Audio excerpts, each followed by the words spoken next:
자, 그러면 이번 시간에는 피의자 신문조서의 증거 능력부터 보도록 하겠습니다. 전 시간에 마친 것은 311조의 전문 법칙의 예외가 되겠고요. 이번 시간부터는 312조 이하가 되겠습니다. 차이점이 있다면 311조는 이른바 법무법관 면전조서라고 했어요. 법원이나 법관 앞에서 작성한 조서에 대해서 증거 능력을 인정한 것이고요. 그 다음에 312조는 모두 수사 절차다 라고 보시면 됩니다. 수사 절차. 그리고 313조는 법원법관 면전조서와 수사 절차 이외에서 작성한 진술서나 진술조서가 되겠어요. 진술 서면이 되겠습니다. 아시겠죠? 그래서 예를 들어서 수사 단계에서 진술조서를 작성했다면 이건 312조가 적용될 것이고 몇 항인지는 뒤에서 보기로 하겠습니다만, 반면에 형사 피해자가 피의자와의 대화 내용을 녹음했다. 그럼 이것은 법원법관도 아니고 그 다음에 수사 절차도 아니잖아요. 그러니까 이건 313조로 넘어가게 되는 거죠. 이렇게 확실히 이걸 구분해 두시면 좋겠습니다. 자, 먼저 피의자 신문조서인데요. 이 피의자 신문조서는 말 그대로 수사기관이 피의자를 신문해서 그 진술을 기재한 조서다. 우리가 전문 증거에는 크게 두 가지가 있는데요. 하나는 전문 진술이 있고, 또 하나는 전문 서류가 있어요. 근데 그 서류에는 두 가지가 있는데 진술서와 진술 녹취서가 그것입니다. 진술서라고 하는 것은 경험자가 자기의 경험을 자기가 직접 작성한 거고요. 반면에 진술 녹취서는 경험한 자의 진술을 듣고 제3자가 기재한 거예요. 그 점이 차이점이 됩니다. 그래서 피의자 신문조서도 큰 틀에서 보게 되면 진술 녹취서에 해당되는 거죠. 근데 누가 작성한 거냐? 수사기관이 누구의 이야기가 여기에 담겨 있는 거냐? 피의자의, 이런 얘기가 되겠어요. 자, 그렇다면 이 피의자 신문조서의 증거 능력이 먼저 문제가 되겠는데, 피의자 신문조서의 증거 능력, 거기 제한이 나와 있는데요. 이건 어떤 뜻이냐면은, 앞서 법원법관 면전조서의 경우에는 법원법관 면전조서라고 한다면 당연히 증거 능력이 인정됐잖아요. 다른 요건 없이. 근데 이 피의자 신문조서는 그렇지 않다는 거죠.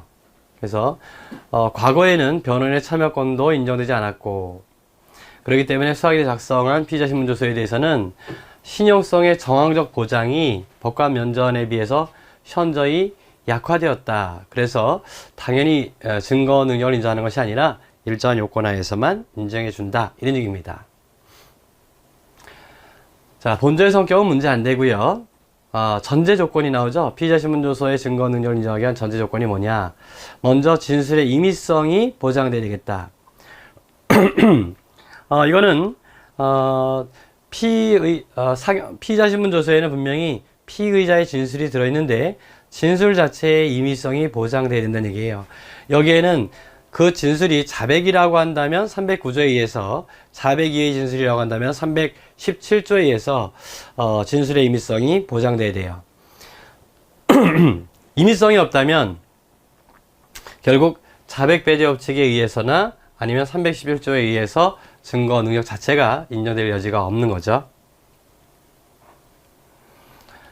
자, 그 다음에 두 번째로 피의자 신문 절차가 적법해야 된다. 뭐 이거 당연하겠죠. 만약에 그렇지 않다면 뭐가 되겠어요? 지금 이 내용도 실제로는 우리 법에 규정되어 있어요. 312조에 규정되어 있는데 그 전에는 이런 내용들이 없었습니다. 그렇지만은 이론상 당연한 것으로 받아들였던 것이죠. 만약에 피의자 신문 절차가 적법하지 않다면 어떻게 되겠어요? 그러면은 위법수의 증거이기 때문에 증거 능력 312조를 검토할 여지가 없이 증거 능력을 부정하게 될 것입니다. 이 피의자 신문조서는 크게 둘로 나눠지는데요. 검사 작성과 검사 위의 수사기관 작성으로 나눠지게 돼요. 그래서 검사 작성 피의자 신문조서는 우리 지난번에 잠깐 얘기했던 것처럼 312조 1항과 2항에서 규정해 놓고 있는데, 자, 그 요건이 뭐라 그랬죠? 적법한 절차와 방식에 따라 작성되고 성인의 신정이 인정되고 그 다음에 특신 상태가 인정돼야 된다. 그 내용입니다. 자, 먼저 적법한 절차와 방식에 따라 작성돼야 되겠고, 성립의 진정이 이것입니다. 피고인이, 이게 아주 중요한 의미를 갖고 있어요. 피고인이 진술한 내용과 동일하게 기재되어 있음이 공판 준비나 공판 기일에서의 피고인의 진술에 의해서 인정되겠다. 이게 바로 뭐라고요? 성립의 진정이다 이런 얘기입니다. 그래서 지난번에 말씀드렸듯이 성립의 진정은 한마디로 진술한 대로 기재되어 있다. 사실이다 그런 얘기가 아니라 진술한 대로 기재되어 있다 이런 얘기입니다. 그리고 마지막으로 그 조서에 기재된 진술이 특히 신빙할 수 있는 상태 하에서 행하여졌음이 증명된 때에 증거를 할 수 있다. 이게 이제 1항이 되겠고요. 2항은 요 두 번째 성립의 진정을 만약에 피고인이 부인하면 어떻게 될 거냐 이건데요. 그때에 대한 보완 규정입니다. 그 피고인이 그 조서의 성립의 진정을 부인하는 경우에 조서에 기재된 진술이 피고인이 진술한 내용과 동일하게 기재되어 있음이 자, 이 대목이에요. 영상 녹화물이나 그 밖에 객관적 방법에 의해서 증명되고 역시 또 특신 상태가 되겠습니다. 그렇다면 증거로 쓸 수 있다. 이런 얘기가 되겠어요. 그래서 영상 녹화물 등 객관적 방법에 의해서 증명을 하게 되면 피고인이 성립의 진정을 부인한다 하더라도 증거로 쓸 수 있겠다. 자, 이해하셨죠? 이때 312조 검사성 피의자 신문조서에선 정말 중요한 내용이 있었는데요. 그게 바로 이 피고인이라는 것입니다. 그래서 지난번에 한번 공범인 공동 피고인의 피의자 신문조서의 증거능력 문제에서 제가 한번 말씀드렸었는데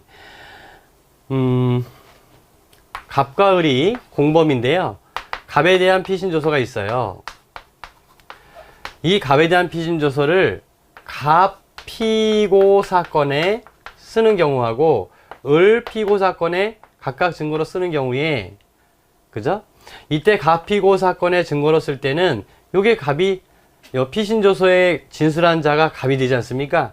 그럴 때는 요게 312조 1, 2항이 적용되는 거예요. 반면에 을 피고 사건의 증거로 쓸 때는 그게 몇 조가 되느냐? 이게 문제, 몇 조 몇 항이 되느냐 이건데요. 이때는 을 피고 사건의 갑에 대한 피의자 신문조서를 증거로 쓰는 것이기 때문에 이때는 피고인이 아니잖아요. 누가? 이 피신조서는 을은 여기서 피고인은 을인데 이거는 공동피고인에 불과하지 않습니까? 그래서 이때는 312조 1항이 아니라 312조 4항 이른바 진술조서에 해당되는 것입니다. 그래서 312조 4항의 요건을 구비해야만 증거로 쓸 수 있다. 그 얘기가 되겠어요. 그래서 그 얘기입니다. 312조 1항의 해석에서 피고인은 공판 절차에서 현시로 심판을 받고 있는 누구라 해야 된다고요?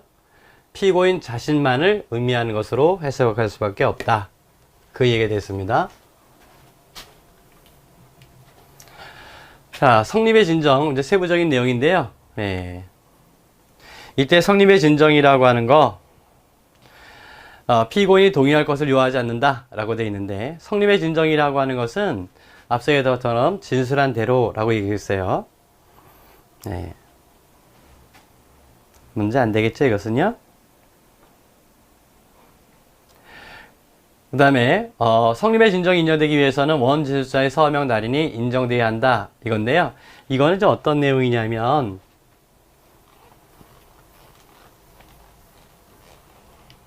사실은 여기 적법한 절차와 방식에 따라 작성될 것이라고 되어 있는데요.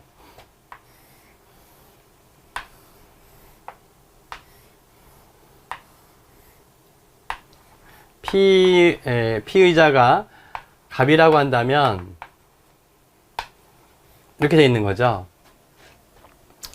그래서 요 갑이, 요 서명이 네가 작성한 것이 맞느냐? 요게 형식적 진정 성립이라고 말씀드린 거고요. 그 다음에 요 진술한 대로 기재되어 있느냐라고 하는 것이 실질적 진정 성립이라고 국법 시대에서는 이렇게 얘기했어요. 그런데 말이죠. 우리 형사소송법 312조가 뭐라고 규정해 놨냐면은 좀 전에 우리가 봤던 것처럼 첫 번째 요건이 뭐예요? 첫 번째 요건이 검사가 피의된 피의자의 진술 기재한 조서는 이게 적법한 절차와 방식에 따라 작성된 것으로서 이렇게 돼 있죠. 즉 적법한 절차와 방식 이것이 선행되는 거예요. 적법한 절차와 방식에 따라서 작성되고 성립의 진정이 인정돼야 되겠고 특신 상태가 인정돼야 된다 이런 얘기거든요. 그때 적법한 절차와 방식에 따라서 뭐라 그래요? 적법한 절차 방식에 따라서 뭐라고 돼 있어요? 작성돼야 된다. 그 얘기는 피의자 신문 자체가 피의자 신문 자체가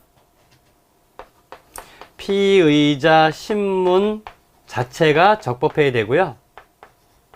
그 다음에 피의자 신문 조서 작성도 적법해야 된다 이런 뜻이에요.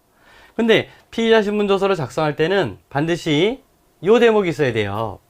그러니까 만약에 형식적 진정 성립이라는 말을 여기다 썼지만 이제는 312조 1항에서 이미 이 요건 자체를 피의자 신문 조서 작성의 적법성을 요건을 하기 때문에 이제 성립의 진정이라고 한다면 실질적 진정 성립만을 의미한다라고 해도 틀린 말이 아니에요. 이해하시겠죠?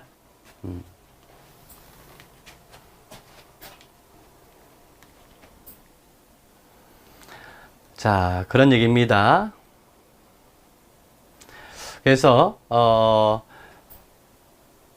성립의 진정이 인정되면 피고인이 동의할 것을 요하지도 않는다라고 하는 거. 그래서 원질서의 서명 날이 인정돼야 되느냐? 이건 당연하다. 이것이 이제 갑이라고 하는 것이 없다면 서명 날인이 없다면 그러면 이게 누구의 진술인지 모를 거 아닙니까? 예. 이때 성립의 진정이라고 하는 것은 서명 날인 등 조서의 형식적 진정 성립과 조서의 기재 내용과 진술자의 진술 내용이 일치한다는 실질적 진정 성립을 의미한다라고 되어 있는데 국법 시대에서는 이렇게 나눠볼 필요가 있습니다만 지금은 그럴 필요도 없다. 예, 이런 얘기예요. 그래서 과거에는 형식적 진정선입이 인정되면 실질적 진정선입도 추정됐는데 그렇게 우리 대법원을 봤는데 전원합의체 판결을 통해서 피의자 신문 조서는 원 진술자의 진술에 의해서 형식적 진정선입뿐만 아니라 실질적 진정선입까지 인정될 때에만 증거 능력을 가진다라고 판시했다고요. 여전히 이것은 국법 시대의 판례입니다. 두 번째, 적법한 절차와 방식에 따라 작성될 것. 그래서 여기는 당연히 뭐예요? 기명 난이 또는 서명의 진정성을 의미하는 형식적 진정성립을 의미하지만 더 나아가서 조서 작성의 절차와 방식의 적법성까지 의미한다. 그러니까 앞서 얘기했던 것처럼 피의자 신문 자체도 적법해야 되고 피의자 신문 조서 작성도 적법해야 된다. 이렇게 보시면 되겠고요. 세 번째로 특신 상태. 이게 어떤 의미냐면은 앞서 우리가 전문 증거의 증거 능력을 부정하는 이유가 바로 신용성의 정서적 보장이 약하기 때문이다. 이렇게 얘기했는데 이건 특신 상태라고 하는 것은 특별히 신빙할 수 있는 상태 하에서 작성될 것이라고 하는 이 의미는 바로 신용성의 정서적 보장을 의미하는 것입니다. 이건 영미법상의 신용성의 정서적 보장과 같은 의미다. 그래서 어떤 의미냐면 그 진술의 내용이 조서 또는 서류 작성에 허위 개입의 여지가 거의 없고 진술 내용의 신빙성이나 임의성을 담보할 구체적인 의무적인 정황이 있는 경우를 가리킨다. 그래서 꼭 구별하실 것은 이 의미는 특신 상태라고 하는 것은 그 진술이 진실하냐의 문제가 아니라 그 진술이 진실할 것을 담보할 만한 상황 하에서의 진술이었느냐. 이해하시겠어요? 예, 이 진술이 진실하냐라는 의미가 아니라 갑이 진술할 당시의 상황이 진실성을 담보할 만한 그런 정황 하에서의 진술이냐의 의미라고요. 아시겠죠? 예, 그거 꼭 구별해 주셔야 됩니다. 자, 실질적 진술성립의 인정으로 특신 상태를 추정할 수 있느냐? 그건 안 되겠죠. 예, 이건 별개의 요건이니까 안 된다고 봐야 됩니다. 그 다음에 다섯 번째로 314조의 적용 여부예요. 예, 314조의 적용 여부.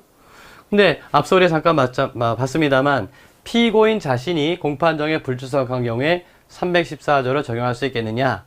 예. 원래는 이제 이거에 이 갑에 대한 피고 사건에서 갑에 대한 피의자 신문 조서를 증거로 쓰려면 성립의 진정을 누가 해줘야 돼요? 갑이 해야 되는데 갑이 출석하지 않았다 이런 얘기입니다. 이럴 경우에 314조를 적용해서 증거 능력을 인정할 수 있겠느냐 이런 얘기입니다. 언제나 가능한 건 아니고요. 예, 피고인의 출정 없이 공판 절차의 진행이 가능한 경우, 그죠?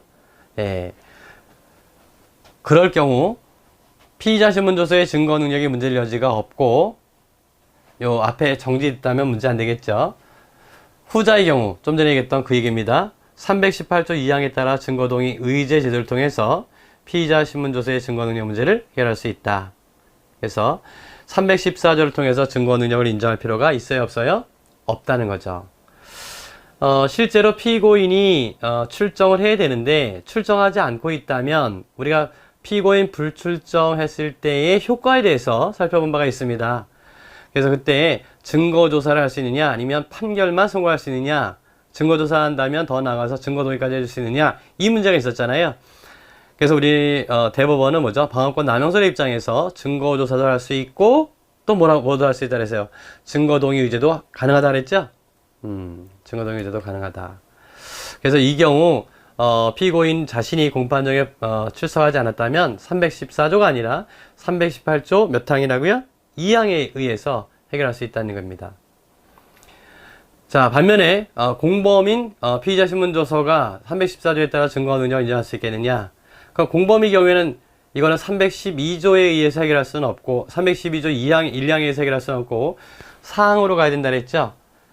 자, 그런데 이때도 역시 사항으로 가게 되면 사항의 요건은 뭐냐 하면은 적법한 절차와 방식에 따라 작성되고 성립의 진정이 인정돼야 되고 반대 신문권이 보장돼야 되고 그 다음에 뭐예요? 특신 상태가 인정돼야 됩니다. 그때 성립의 진정을 해야 되는데 그죠? 그 성립의 진정은 누가 해야 됩니까? 성립의 진정은 갑이 할 수밖에 없고 그 다음에 반대 신문권은 누구한테 보장돼야 되느냐? 공범에게 보장돼야 돼요. 그죠? 그러니까 을에게 반대 신문에게를 줘야 되는 것이죠. 자, 그런데 314조로 넘어가게 되면 을에게는 반대 신문의 기회를 주는 거예요? 안 주는 거예요? 안 주는 거죠. 그래서 문제됐던 것입니다. 그래서 그게 문제됐던 건데 긍정함이 타당하다. 왜? 현행법 하에서는 공범인 공동피고인의 피의자 신문조서는 310조의 사항에 따라 증거 능력 판단해야 하는 것이 원칙이므로 314조의 적용 범위에 해당되고 그건 맞죠?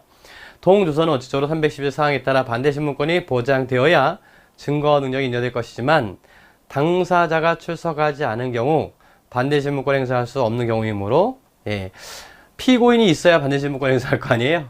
그러니까 피고인이 없단 말이죠. 전형적인 영미법상 정원법칙의 예의 조항인 314조를 적용할 수 있기 때문이다. 그래서 을에게는 반대 신문의 기회를 주지 않기 때문에 을에게는 어쩌면 만약에 이 갑의 진술이 책임을 다 을에게 떠넘겼다면 을에게 좀 불리해 줄 수 있겠죠. 자, 그렇지만 이거는 증거 능력 자체는 인정해 주고 그 다음에 이제 증거에 대한 증거 조사를 하는 과정에서 피고인 공범이 갑의 진술에 대해서 이제 반박을 하겠죠. 그런 얘기입니다. 그래서 이건 314조가 적용될 여지가 있겠다. 공범 관계에서는. 그 다음에 사용자성 피의자 신문조서인데요. 이때 사용자성 피의자 신문조서의 경우에는 뭐라 한다 그랬죠? 요 외에 요 진술이 사실과 일치한다. 이게 내용의 인정이에요. 내용의 인정. 이제 비로소 내용을 문제 삼는 거죠. 역시 적법한 절차와 방식에 따라 작성돼야 되고 내용을 인정해 줘야 된다. 그때 성립의 진정은 당연히 전제가 되어 있는 거죠.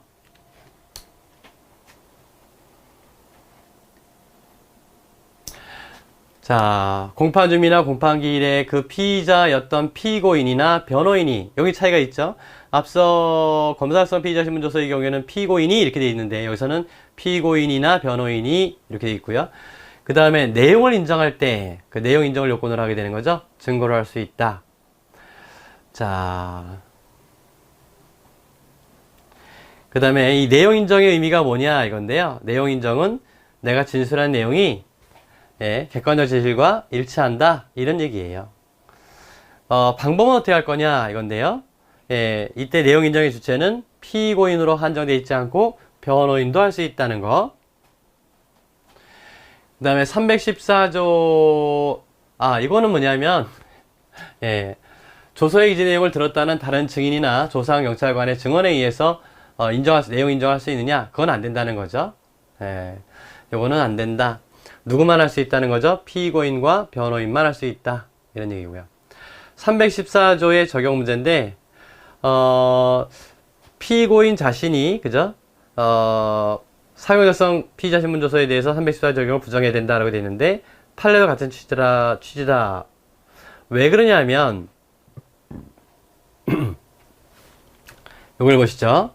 312조 2항은 검사위에 수사기관이 작성한 당의 피고인에 대한 피의자 신문조를 유죄 증거로 하는 뿐만 아니라 검사위에 수사기관이 작성한 당의 피고인과 공범관계 있는 당의 피고인이나 피의자에 대한 피의자 신문조서를 당의 피고인에 대한 유죄 증거로 채택할 경우에도 적용되는데, 당의 피고인과 이 대목이에요. 공범관계 있는 다른 피의자에 대한 검사 이외 수사기관 작성 피의자 신문조서는 그 피의자의 법정 진술에 의해서 성립의 진정이 인정되더라도 당의 피고인이 공판기일에 그 조서의 내용을 부인하면, 다시 말하면 요 내용의 인정은 공범관계에 있어서는 갑이 하는 것이 아니라 을이 돼요. 그러니까 갑이 출석을 하지 못한다 하더라도 을이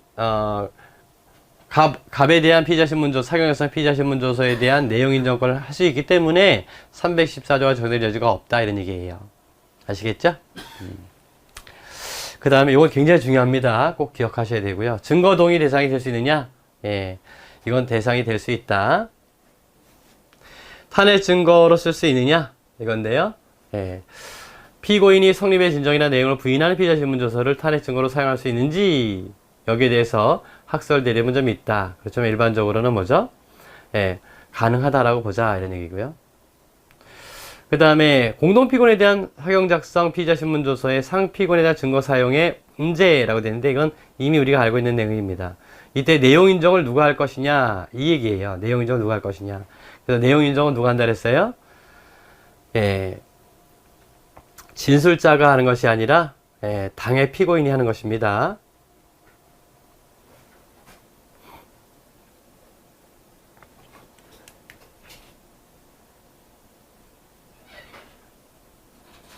그래서 여기가 또 나오죠.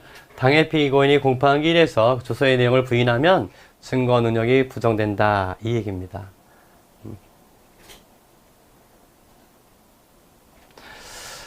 자, 그 다음에 두 번째로 진술조서예요. 진술조서. 이거는 누차 말씀드렸습니다만은, 이거는 피의자 아닌 자의 진술을 기재한 조서입니다. 피의자 아닌 자의 진술을 기재한 거. 누가? 수사기관이. 예. 그래서 피고인의 진술을 기재한 조서도 여기에 해당된다는 거. 자, 역시 증거 능력 제한이 따릅니다. 그래서 그 요건이 좀 강화됐는데요. 그 요건이 뭘까? 예. 여기, 이거 앞부분에 그 내용이 나오는 거예요. 312조 이게 사항이 나오는 겁니다. 역시 또 첫 번째 요건이 뭐예요? 적법한 절차 방식에 따라서 작성될 것. 그 다음에 그 조서가 검사 또는 사법경찰관 앞에서 진술의 내용과 동일하게 기재되어 있음이 원 진술자의 공판 준비나 공판 기일에서의 진술이나 영상 녹화물 또는 그 밖의 객관적 방법에 의해서 증명되고, 이게 바로 뭐죠? 성립의 진정이죠. 예. 또 반대 신문권, 피고인 또는 변호인이 공판 준비나 공판 기일에서 그 기재 내용에 관하여 원 진술자를 신문할 수 있었던 때, 이게 반대 신문권을 보장해야 된다는 얘기고, 그 다음에 마지막으로 특신 상태죠. 특히 신빙할수 상태 하에서 행해졌음이 증명 때 증거로 쓸 수 있다. 예, 이제 성립의 진정은 문제 안 되겠고요. 역시 성립의 진정은 누가 해야 됩니까? 참고인이 하는 거죠. 참고인. 피고인, 피의자 이외의 자가 해야 되겠고요. 사경이 작성한 피고인 진술을 기재한 진술조서는 성립의 진정이 증명되는 이외의 특신 상태 하에서 행해진 때에 증거로 쓸 수 있다. 당연하겠죠? 그 다음에 공판기일이나 공판준비기일에서 반대신문의 기회를 부여해야 된다는 거. 예, 이거는 기회를 주면 족한 거지 현실적으로 반드시 하라, 이런 뜻은 아니에요. 그 다음에 314조가 보충적으로 적용될 수가 있다는 거죠. 그래서 어떤 요건입니까? 공판준비나 공판기일에서 진술을 요할 자가, 자, 이 대목이에요. 사망, 질병, 외국 거주, 기타 사유로 진술할 수 없고, 요게 이른바 필요성의 요건이죠. 진술불능. 그리고 신용성의 정황적 보장이 인정되는 때, 요게 특신상태가 되겠습니다. 원 진술자에 의해서 성립의 진정이 인정되지 않아도 증거를 할 수 있다. 요게 314조 보충 규정이 되겠어요. 그래서 지난번에 우리가 말씀드렸던 것처럼 증언 거부권이나 진술 거부권 행사했을 때 기타 사유에 해당되느냐 이건데요. 최근에 대법원은 뭐죠? 부정설의 입장으로 견해를 바꿨다. 그러니까 증언 거부권 행사한 것을 진술 불능으로 볼 수는 없다. 이런 얘기가 되겠습니다. 자, 여기 진술 조서에는 수사기관의 증인이나 피고인에 대한 진술 조서가 있는데, 요 첫 번째 논점은 우리가 봤어요. 공소제기 후에 피고인 신문이 가능하겠느냐? 우리 판례는 가능하다라고 봤죠? 검사의 피고인에 대한 당해 피고 사건에 대한 진술 조서가 기소 후에 작성된 것이란 이유만으로는 증거 능이 없는 것이라고 할 수 없다. 그래서 우리 판례는 인정해주고 있어요.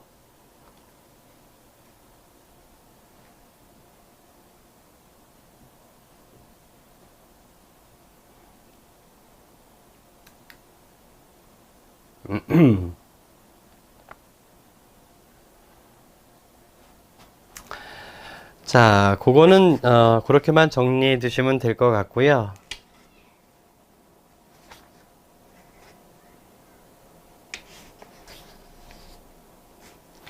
그 뒤에 결론은 여러분들 문제 안 되겠어요. 피고인 신문의 법적 성격, 피고인의 지위와 피고인 신문 이렇게 나와 있는데, 이건 이제 이론상으로는 안 된다는 거죠. 당사자 지위 때문에 안 된다 이런 얘기니까 참고만 해보시면 됩니다. 그 다음에 수사기관의 증인에 대한 진술조서도 원래 공소제기 후 참고인에 대한 참고인 조사는 필요하고 또 가능하지 않습니까? 근데 우리 지난번에 말씀드렸던 것처럼 피고인에게 유리한 증언한 증인을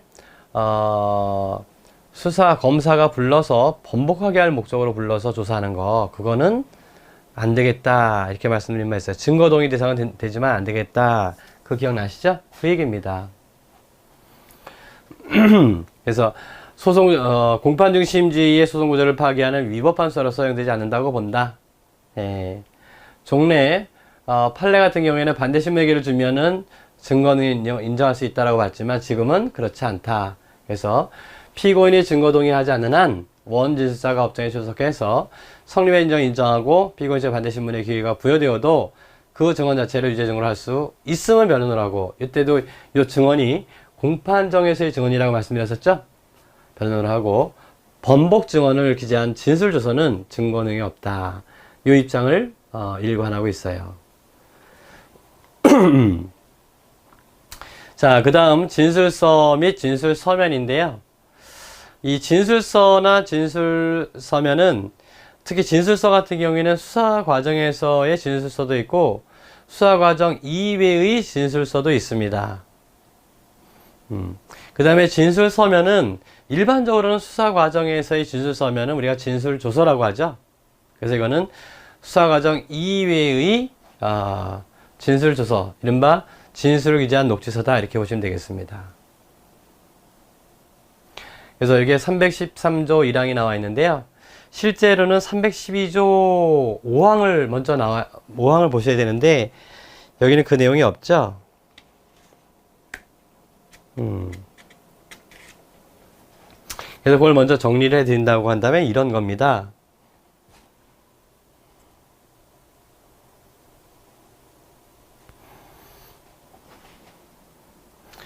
어디 갔나요? 여기 있군요. 수사 과정에서 그리고 그 외에서 이렇게 보시면 돼요. 수사 과정에서 이 진술서는요,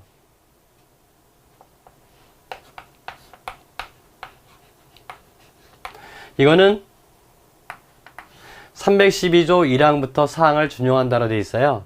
그래서 만약에 피의자의 진술서다, 그 다음에 피의자 이외의자, 참고인의 진술서다 이렇게 보시면, 피의자에 대한 진술서는 검사에게 작성 제출한 것이다, 아니면 검사 이외, 이건 이제 사경이라고 한다면 이때는 312조 1, 2항이 적용됩니다. 그리고 사경의 경우에는 312조 3항이 적용되는 거예요. 진술서로 했다 하더라도. 그 다음에 반면 참고인에 대한 진술서는 뭐로 가느냐면 검사든 아니면 사경이든 다 312조 4항으로 가는 거예요. 이해하시겠죠? 그 다음에 그 외가 수사과정 또 법원법관 그 외가 예, 요게 진술서도 있고 진술서면도 있어요. 서와 진술서면이 있는데 예, 요건데요. 이거는 313조가 적용되는 거예요. 이때는 예. 요거는 313조가 적용이 됩니다. 그래서 313조가 소개되어 있는 건데요. 자, 조문을 한번 보실까요? 전 2조 규정 이외에 피고인 또는 피고 아닌 자가 작성한 진술서나 그 진술을 기재한 서류. 뭔지 아시겠죠? 두 가지예요. 하나가 진술서고 또 하나가 진술을 기재한 서류인데 그 작성자 또는 진술자의 자필이거나 요건이죠. 서명 날인이 있는 것. 자필 또는 서명 날인이에요. 그러니까 자필이라고 한다면 서명 날인은 필요하지 않은 거죠. 다만 피고인 또는 피고인 아닌 자가 작성하였거나 진술한 내용이 포함된 문자, 사진, 영상 등의 정보로서 컴퓨터 디스크, 그 밖에 이와 비슷한 정보 저장 매체에 저장된 것을 포함한다. 예. 과거에는 이제, 이것이, 명문의 규정이 없었어요. 근데 지금은, 법을 바꿔서 개정해서 이 내용을 여기 포함시키게 된 거죠. 그 진술서의 범위를 어디까지 할 거냐에 대해서 종전에 학설사 논의됐던 것들을 입법화 시켰다 보시면 됩니다. 이것은 공판 중이나 공판 기일에서 자, 요거는 전제 요건이 되겠고요. 이때는 공판 준비나 공판 기일에서 작성자나 진술자의 진술에 의해서 작성자의 진술이나 진술자의 진술이죠. 네. 에 의해서 성립이 진정함이 증명된 때 증거를 할 수 있다. 여기 성립의 진정이 나오죠. 단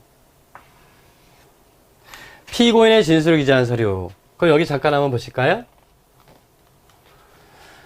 자, 이거는 이제 312조 여기였던 거니까 이건 이제 이건 지우고 단 그러니까 313조가 적용되는 앞에 나오는 진술서나 그 다음에 진술을 기재한 서류, 이걸 진술 서면이라고 한다면 이 경우에는 원칙적으로 서나 그 다음에 진술 서면인데 이것이 본문이죠. 본문 313조 1항 본문인데요. 본문일 때는 성립의 진정이에요. 그죠? 단 피고인의 진술을 기재한 서류는 공판 준비나 공판 기일에서 작성자의 진술에 의해서 성립의 진정함이 증명되고 뭐라 그래요? 또 특히 신빙한 상태에서 행해진 때 하나요? 여기 피고인 단서인데요. 피고인에 대해서는 어떻게 한다는 얘기입니까? 성립의 진정과 특신 상태를 요건으로 하겠다 이런 얘기죠. 이해하셨죠?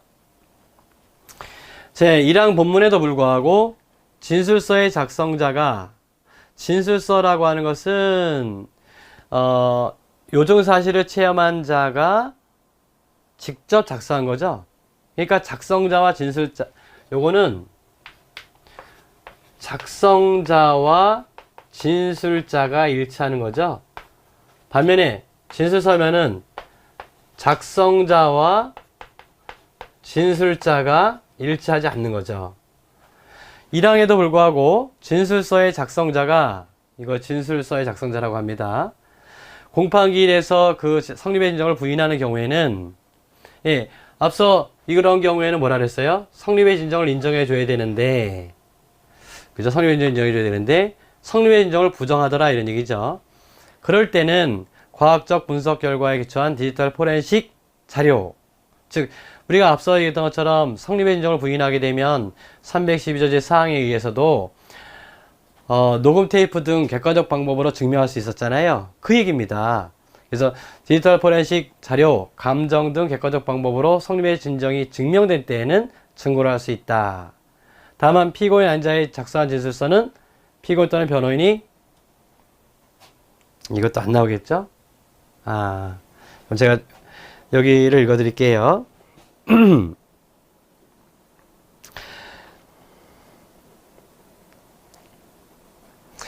다만 피고인 안자가 작성한 진술서는 피고인 또는 변호인이 공판 준비 또는 공판 기일에 그 기재 내용에 관하여 작성자를 신문할 수 있었을 것을 요한다.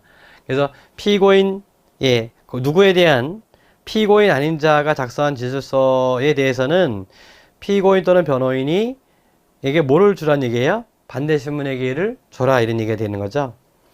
그 다음에 사망이 감정서가 되겠습니다. 감정서는 1항과 2항과 같다. 요건이 같다. 이렇게 보고 있어요. 자, 이게 소위 말해서 진술서 및 진술서면 313조가 적용되는 그런 내용이 되겠습니다. 그래서 2항은 이거에 대한 보완 규정이고요. 그죠? 성립의 진정을 거기서 분명히 뭐라고 해서 진술서에 대해서 이야기하고 있죠. 다시 한번 보세요.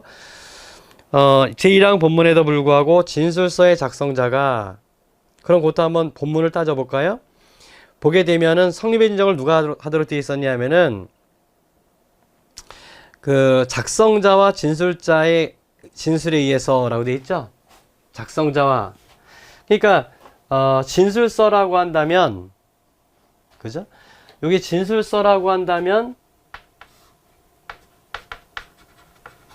누가? 진술서라고 한다면은 작성자가 진술서면이라고 한다면 누가 해야 돼요? 진술서면은 이때는 진술자가 성립의 진정 인정해야 되잖아요. 이렇게 된 겁니다. 이해됐죠? 근데 이 항을 가보니까 진술서의 작성자가 이거예요. 요 진술서의 작성자가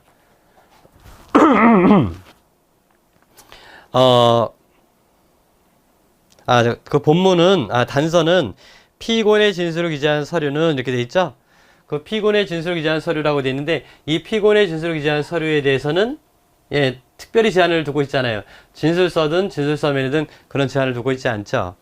그때는 뭐가 필요하다는 거죠? 성립의 진정뿐만 아니라 특신 상태도 요건으로 하겠다 이런 얘기입니다.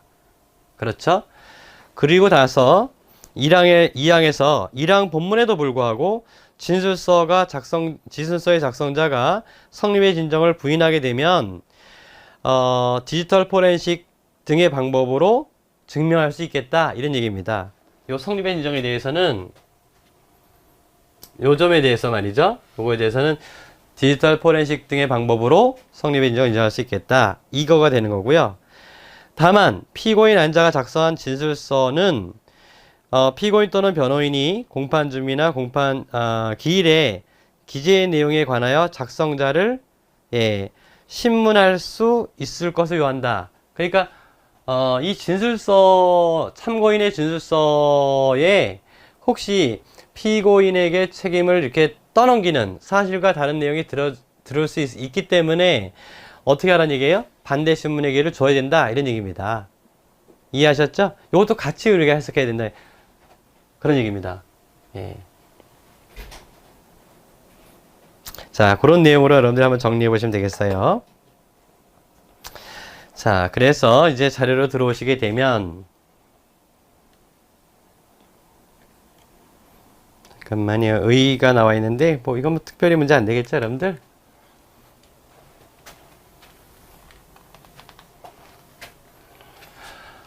진술서라고 하는 것은 피의자, 피고인, 변고인이 스스로 자기의 의사나 사상이나 관념 이걸 스스로 기재한 거죠. 자기 스스로. 그 다음에 313조 1항의 의의 이거는 311조, 312조 규정 이외에 피고인 또는 피고인 아닌 자가 작성한 진술서나 그 진술을 기재한 서류 그죠? 서류에 대한 전문법칙의 예를 규정한 것이다 라고 하는 것이고요. 수사기한 이외다 이런 되어 있고요. 그 의미를 어떻게 볼 거냐 이건데요. 이 특수매체 기록이 이제 문제됐던 건데 지금은 뭐죠? 이 특수매체 기록을 포함시켰다는 거죠. 예. 그래서 문자, 사진, 영상 등의 정보를 기재한 특수매체 기록도 포함시켰다 이겁니다. 이 진술서는 작성 주체에 따라서 피의자의 진술서, 피고인의 진술서, 청구인의 진술서로 나눠질 수 있고요. 예, 이거 뭐 특별히 문제 안 되겠죠?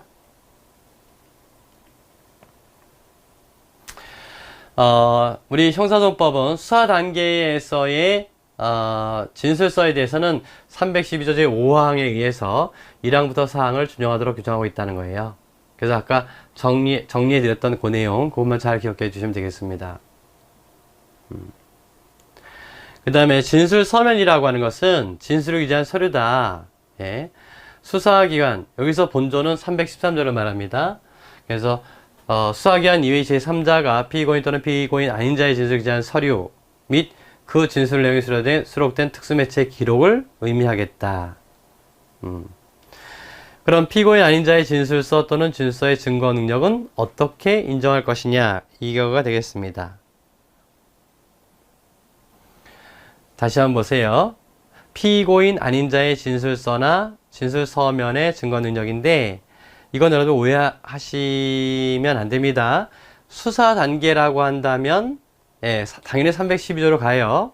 근데 수사 단계가 아닐 때 수사기관 이외에서의 진술서 또는 진술서면이 되겠어요. 그때가 문제되는 것이죠. 그래서 요건 그 이하가 문제가 되겠는데요. 요건 잠깐 그러면은 여러분들 좀 복잡한 문제니까 쉬셨다가 설명을 좀 이어나가도록 하겠습니다.